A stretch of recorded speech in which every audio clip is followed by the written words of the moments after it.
उत्तर प्रदेश में एसआईआर के बाद जो आंकड़ा निकल के आया है मतदाताओं का, वो बेहद चिंता का विषय बन गया है। ना केवल विपक्ष के लिए बल्कि अ, योगी जी भी उस पर चिंता जता रहे हैं। ये बहुत गहन चर्चा का विषय है, विश्लेषण का विषय है कि हो क्या रहा है वास्तविकता में। क्योंकि इस तरह की चिंताएं और एसआईआर संबंधी कुछ चिंताएं बहन मायावती जी ने भी कुछ दिन पहले एक बहुत लंबी ट्वीट करके आप तक पहुंचाई थी। वो क्या कुछ मुद्दे थे, क्योंकि बीएलओ की चिंता जो है, बीएलओ की समस्याएं जो हैं और एसआईआर को लेकर जिस तरह की तेजी बढ़ती जा रही है, जो दबाव है, उसको लेकर भी बहन जी ने कुछ सवाल उठाए थे। ऐसे में नई समस्या निकल के आ गई है कि उत्तर प्रदेश के अंदर 4 करोड़ वोटर गायब हो गए हैं। और ये चिंता कोई और नहीं, खुद योगी जी ने जताई है। उनका कहना है कि ये वोटर उनकी पार्टी के भी हो सकते हैं। तो हो क्या रहा है, पहले आपको सुनाते हैं कि अखिलेश यादव जी ने क्या कुछ कहा इस मुद्दे पर। आने के लिए काम करना चाहिए कि वोट बढ़े। और मैंने जैसा कहा और फिर कहता हूं कि यूपी में 3 करोड़ से ज्यादा वोट कटने जा रहे हैं। अगर आप सोचें 3 करोड़ वोट अगर कट जाएंगे और बीजेपी इलेक्शन कमीशन मिलकर के ये साजिश कर रहे हैं कि जहां जहां बीजेपी हारी है वहां पर वोट ज्यादा काट दें, तो ये तो साजिश है। लोकतंत्र में, डेमोक्रेसी में साजिश है। और ये एसआईआर नहीं है, एसआईआर के बहाने एनआरसी है। जो एनआरसी ये सीधी लागू नहीं कर सकते थे, वो एनआरसी लेकर के आए हैं। ये लोगों के कागज ढूंढवा रहे हैं। अगर कभी एनआरसी लागू तो कागज क्या देने पड़ेंगे? यही तो कागज देने पड़ेंगे। और फिर आप लोग तो एक उस शहर के जो टेक्नोलॉजी को समझते हैं, आधार को आधार ही नहीं मान रहे हैं। ये सबसे बड़ा दुर्भाग्य है कि आधार में हमारे रेटिना की इमेजेस हैं, हमारे फिंगरप्रिंट्स हैं, हमारा। तो अखिलेश यादव जी ने बड़ी चिंताएं जताई हैं उन्होंने, और योगी जी ने भी इसको लेकर चिंता जताई है। अभी अखिलेश जी कह रहे हैं कि 3 करोड़ जो उनके वोट हैं वो कहाँ चले गए। बहुत से टेक्निकल मुद्दों पर वो चिंता जता रहे हैं और कुछ वाजिब चिंताएं, क्योंकि विपक्ष लगातार एसआईआर के ऊपर सवाल खड़े कर रहा है। लेकिन योगी जी ने क्यों चिंता जताई, ये भी एक विश्लेषण का विषय है। कहीं ऐसा तो नहीं कि चीजों को जस्टिफाई करने की कोशिश हो रही हो, कहीं ऐसा तो दर्शाने का प्रयास नहीं हो रहा कि वोट आपके नहीं हमारे भी कट रहे हैं। सुनिए योगी जी क्या कहते हैं। 25 करोड़, 25 करोड़ की आबादी में मतदाता सूची में नाम होने चाहिए कुल 64%। 64 से 65% लोग ऐसे होने चाहिए, ऐसे होंगे जो 18 वर्ष से ऊपर के होंगे। 18 वर्ष से ऊपर का हर वयस्क मतदाता जो उत्तर प्रदेश का निवासी है, वह मतदाता सूची में नाम उसका होना चाहिए। होना चाहिए कि नहीं होना चाहिए? यही है ना। अब 18 वर्ष से ऊपर का मतदाता सूची में नाम होना चाहिए, तो ये संख्या होनी चाहिए 16 करोड़। और मतदाता सूची में एसआईआर के बाद जो मतदाता सूची में नाम आए हैं वो कितने आए हैं? 12 करोड़। तो ये योगी जी की भी चिंता है कि 12 करोड़ नाम आए हैं। आगे वो कहते हैं कि ये जो है उनके वोटर भी हो सकते हैं। तो ये एक बड़ा गंभीर प्रश्न बन गया जिस पर कल लगातार चर्चा होती रही। और इससे पहले बहन जी ने भी एसआईआर को लेके ये बात कही थी कि उत्तर प्रदेश में 15.40 करोड़ मतदाता से अधिक मतदाता हैं। ऐसे में एसआईआर को जल्द पूरा करने का जो प्रयास है और जो दबाव है वो व्यवहारिक रूप से नुकसानदेह है। और बहन जी ने कहा था जो गरीब और प्रवासी मतदाता हैं उनके नाम कटने की आशंका है कि उनके नाम काटे जा सकते हैं, विशेष रूप से गरीब मतदाता जो रोजगार के लिए प्रदेश से बाहर रहते हैं। और ऐसे में संवैधानिक अधिकारों का हनन होगा और बाबा साहब डॉक्टर भीमराव अंबेडकर ने जो अधिकार दिया था मत का, वोट का, और उससे लोग वंचित रह जाएंगे। और एसआईआर प्रक्रिया की समय सीमा बढ़ाने की भी बहन जी ने बहुत ही महत्वपूर्ण मांग की थी।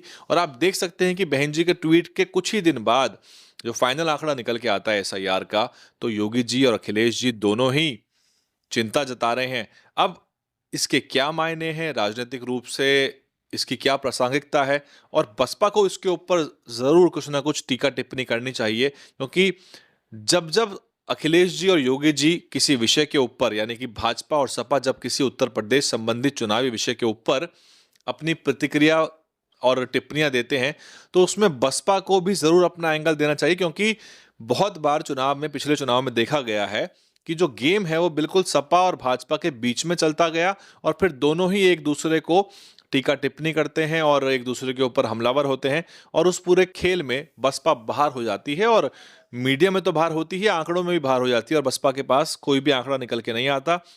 बहन जी ने इसीलिए एसआईआर की समय सीमा बढ़ाने की मांग की थी और बहन जी ने यह भी कहा कि जो सुप्रीम कोर्ट के जो निर्देश हैं उसके हिसाब से जो आपराधिक पृष्ठभूमि वाले प्रत्याशी हैं उसका हलफनामे में, एफिडेविट में पूरा विवरण होना चाहिए, क्योंकि इस तरह की जो आपराधिक प्रवृत्ति के जो प्रत्याशी हैं उनको जो उनके चुनाव में उनका जो ब्यौरा है वो प्रकाशित करना अनिवार्य है।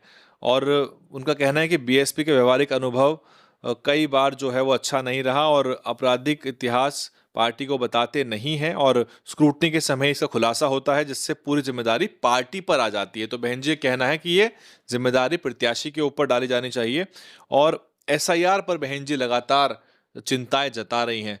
तो आप समझ लीजिए कि बस फर्क इतना है कि योगी जी की बाइट आ गई है, वो संबोधन कर रहे थे मंच से। अखिलेश यादव तो रोजाना बाइट देते ही हैं। अगर किसी को एक्टिव पॉलिटिशियन कहा जाए भारत का तो Akhilesh Yadav is one of the active politicians of India. वो रोजाना ही कुछ ना कुछ बाइट देते हैं और चर्चा में बने रहना उनको आता है। सबसे अच्छी बात तो अखिलेश यादव जी ने ये करी है, जो कि बाकी पार्टियां भी करती हैं, कि उन्होंने प्रेस कॉन्फ्रेंस के लिए प्रॉपर ऑडिटोरियम अपने केंद्रीय कार्यालय में लखनऊ में ही बनाया हुआ है, जिसलिए जब उनका मन करता है जिस मुद्दे पर वो एक कॉल भेजते हैं, सारा जर्नलिस्ट का जमावड़ा वहां हो जाता है और अखिलेश जी अपने नेताओं के साथ बैठ के उस मुद्दे के ऊपर संबोधन कर देते हैं। अगर एक भी पत्रकार मीडिया वहां ना भी पहुंचे तो उसका सीधा प्रसारण फेसबुक, यूट्यूब पर समाजवादी पार्टी के हैंडल्स पे होता है। उनकी टीम काम करती है, उसमें से क्लिप्स निकाल निकाल के बनाती है वगैरह वगैरह। ये बात मैं कई बार आपको बता चुका हूँ, आपको मालूम भी होंगी। इस तरह के अच्छे अच्छे सभागार भाजपा कार्यालय में भी हैं।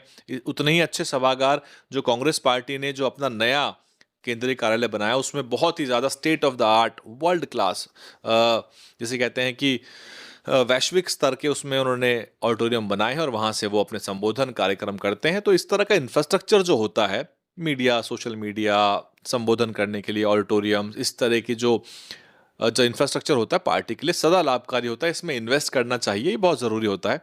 बहरहाल एसआईआर के मुद्दे पर बसपा को भी अपनी बात रखनी पड़ेगी, क्योंकि ये जो है गंभीर मुद्दा है। देश भर के वोटरों की निगाह एसआईआर की प्रक्रिया पर है और बहन जी ने तो ये तक कहा है कि उत्तर प्रदेश में जबकि चुनाव तुरंत नहीं है तो किस प्रकार की जल्दबाजी दिखाई जा रही है, उसकी आवश्यकता क्या है। और देश भर में कई जगह पर जो बीएलओ हैं उनकी जान भी गई है, उस पर भी बहन जी ने चिंता जताई है। मेरे ख्याल से इसके ऊपर बहन जी की बाइट आना जरूरी है। तो क्योंकि वो 4 करोड़ वाला मुद्दा जो है उस पर सपा और योगी जी दोनों ही अपना अपना पक्ष रख रहे हैं। ऐसे में बहन जी अगर प्रेस कॉन्फ्रेंस कर देती हैं तो बेहतर रहेगा। बल्कि राजनीति में तो तू डाल डाल में पात पात होता ही है और जैसे ही कोई मुद्दा सपा या भाजपा की तरफ से उठाया जाए या देखा जाए बसपा के द्वारा कि भाजपा और सपा टेनिस के खेल की तरह मुद्दों को इधर से उधर कर रहे हैं और आपस में ही आरोप प्रत्यारोप करके आपस में ही राजनीति जो है वो कर ले रहे हैं, तो बसपा को उसके अंदर हस्तक्षेप करना पड़ेगा। नहीं तो बसपा अलग थलग रह जाएगी और कैडर अपनी जगह, मीटिंग्स अपनी जगह, जो बूथ लेवल पे चल रहा है, जो नहीं चल रहा वो अपनी जगह।